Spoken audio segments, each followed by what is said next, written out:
The Aroon indicator is used to assess whether a market is trending, how strong that trend may be, and whether momentum is shifting between buyers and sellers. It does this by measuring how recently price has made a high or a low within a selected lookback period. The indicator is built around two lines. Aroon Up tracks how recently the market made its highest high within the lookback period. Aroon Down tracks how recently the market made its lowest low. Both lines move between 0 and 100. A higher reading means the high or low happened more recently. A lower reading means more time has passed since that high or low was made.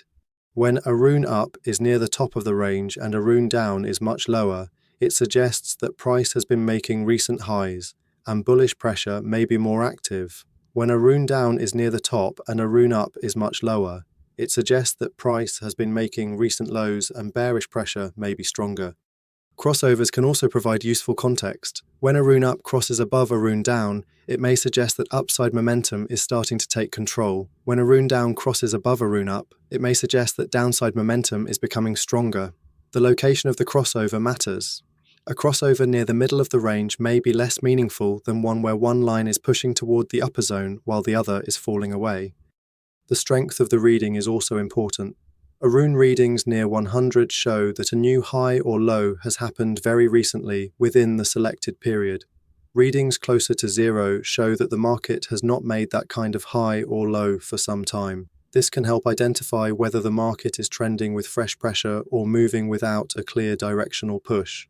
The settings affect how sensitive the indicator becomes. A shorter lookback makes Aroon react more quickly to recent highs and lows, but it can also create more noise. A longer lookback smooths the reading and gives a broader view of trend behavior, but it may react more slowly when conditions change. One of the main limitations is that Aroon can produce unclear signals in sideways markets. If price is moving within a range, the lines may cross several times without meaningful follow-through. The indicator also measures the timing of highs and lows, not the size of the move.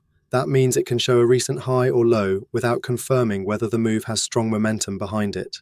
Simply put, the Aroon indicator is used to judge trend direction, trend strength, and possible shifts in market pressure. Used with support and resistance, price structure, or another momentum tool, it can add useful confirmation without being treated as a standalone trading signal.